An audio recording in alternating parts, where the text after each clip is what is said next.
Hi, I'm Marvin Plackett, and today is Thursday, October 22nd. Greetings to all residents, to all staff, and to all guests.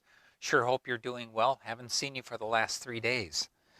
At this time, we continue to have 3 active COVID cases, 1 resident and 2 staff. The 1 resident remains on our COVID unit at Episcopal Church Home. The 2 staff, of course, are home recovering. Those 2 are regularly scheduled. 1 is regularly scheduled at Episcopal Church Home. The other one is regularly scheduled at Iris Park Commons. We're certainly pleased that over the last week that we have conducted hundreds of tests, of COVID tests between Episcopal Church Home, Iris Park Commons, and the Gardens, between the staff and the residents, hundreds of tests, and they've all come back negative. These cases that I referred to, these 3, these go back now a couple of weeks or more. So we're really pleased that the spread has not occurred this time. We went up to, I believe, a total of 5 when COVID, we went from that phase of having no COVID cases to then we got 1 more, or 1. And then we went up to a total of 5. It was 1 resident or maybe it was 2 residents and 3 or 4 staff. But we didn't go up to 40.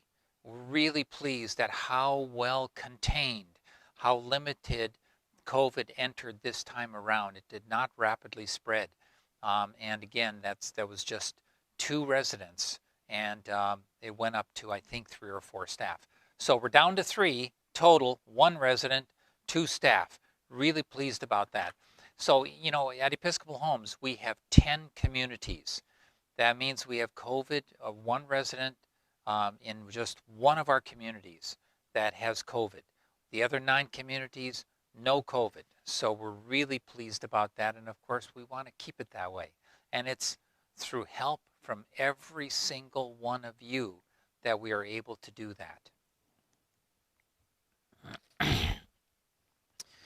I want to make reference to a front page article. Actually, first I'm going to start with a front page article in yesterday's Star Tribune.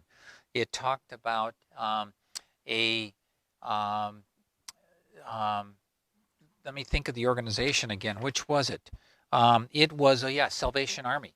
The Salvation Army organization. They had a conference in northern Minnesota about 10 days ago, and 60 attendees, and 1/3 of those contracted COVID. Of those 60 attendees, it was a 3-day conference. So the pandemic, it's real. The COVID-19, it's real. When 1/3 of the people at that conference contracted. Today, the lead article in today's Star Tribune is Minnesota health officials link rise in COVID-19 deaths, accelerating spread of new infections. 35 new COVID-19 deaths were reported Wednesday, a grim reminder of the fatal consequences as the coronavirus pandemic continues. State health officials linked the high number of fatalities, the most since May 28th, to accelerating infections. We've known that a surge in deaths was to be expected several weeks after a surge in cases, Jan Malcolm, she's the health department commissioner, said. Malcolm noted that the pandemic has entered a different phase, moving beyond urban areas into rural parts of the state. Quote, we will see more and more deaths in greater Minnesota because of the high caseload in that area. And she, basically she's saying Malcolm said more deaths are expected if some residents continue to interact without masks or social distancing. We need to brace ourselves for that. So, we know what to do. We know to wear face masks at all times when we're not in our apartments or not in our rooms. We know to practice physical distancing, remaining at least 6 feet apart. We know if we have any symptoms to self-isolate, get tested. And we know to wash our hands frequently. So these basic features, they go a long way. And if you're going to get together with anyone else, it's better to do so outside than inside. As you know, we are visiting. Visiting is allowed at our communities to varying degrees. It depends. Independent communities versus assisted living versus our 2 skilled care communities. They vary, so make sure you check with the leader of the community where your loved one is as to exactly what the current policy is with visiting, okay? Visiting, of course, is very important because social isolation is not helpful. It can be extremely harmful, social isolation. It's just that we have to allow visiting in a smart way, in a way that where we do our best to keep everybody physically safe while, of course, meeting everybody's social needs. And it's always a balance. It's a conundrum because the more we open up, the more we become vulnerable to possible catching this contagious virus. So it's always walking a balance, and we need your help.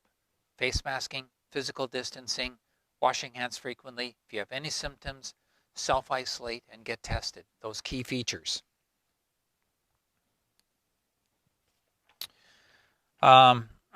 Remember, if you haven't gotten a flu shot, get your flu shot. All right? We want everybody to stay healthy. Lastly, I want to remind everybody that we are only 12 days away from voting. Just 12 days. Have you voted yet? If not, do you have a plan to vote? The number one determinant as to whether or not you will vote is if you have a plan. Got to have a plan to vote. And there's still 3 different ways. One is through the mail. The other is to vote early. I've already done that. I voted early. I just walked into the location that was set up in Woodbury, Washington County. It took me 5 minutes, went in and voted. And of course, I wore my face mask. And of course, the instructions were always stay at least 6 feet apart. So I was able to stay safe while I voted early. And then, of course, the third way is to vote on November 3rd. And if you are wondering whether or not you're registered, and how you register, if you're wondering whether or not when to vote, where to vote, right? It's very easy. mnvotes.org. Okay? mnvotes.org. So that's mnvotes.org.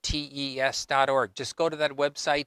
It's very easy to look at, you just, if you have questions about whether or not you're registered or where to register, or how to register, or where to vote, when to vote, different ways to vote.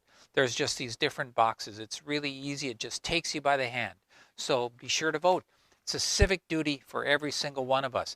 And every vote really does matter. Remember, going back to just 2000, 500 votes in the state of Florida, it determined the presidential election.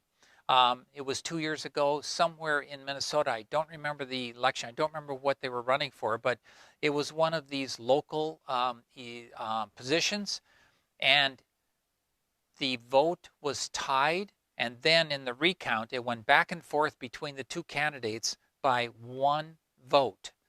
So in some of these smaller, more localized elections, every single vote matters. Your vote matters, right? It's your civic duty. Make sure you do that. Okay, lastly, and remember, I will not see you now until Monday, and so I really wish you a good weekend, a healthy weekend, a meaningful weekend. We're going to close today hearing some words from an esteemed member of our community, Christine Butter. She lives at Midway Point. Christine. Hi, I'm Christine Butter, and I live at Midway Point in Episcopal Homes and University and Fairview Avenue. This is my furry friend, Gloriana, or she goes by Glory, and we just travel around together. I'd like to start by opening with something that I found on the Midway Point table, because we can bring things down there if we have an excess. And it goes like this. Leave.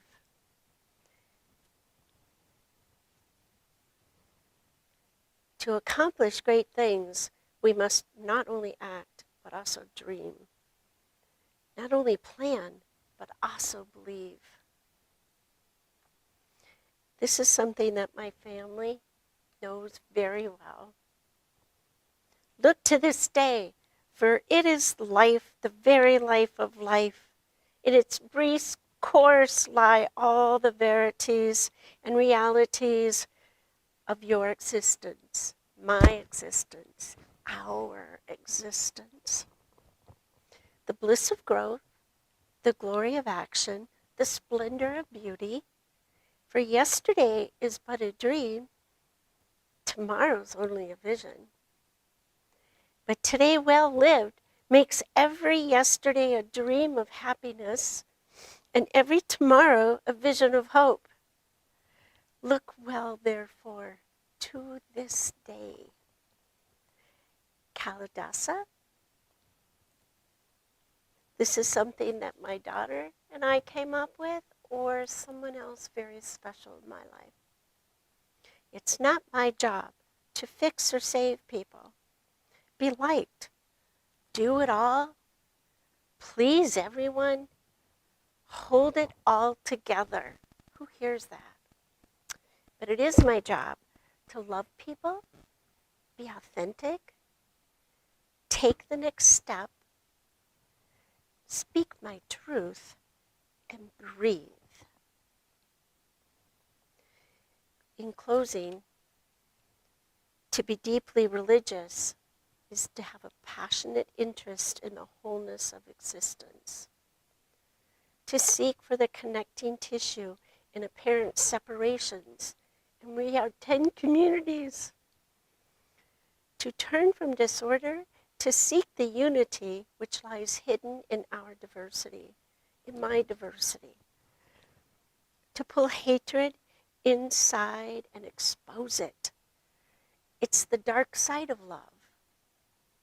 To find no absolute end to the significance of life, not even in the event of death. To seek less deformed lives and more gracious lives. To have faith that at the center of all its goodness, the strength to empower us is beyond our expectations. And turn to our foolishness and evil, just turn it into beauty and wisdom. And that's Wallace W. Robinson. Thank you. Have a good day.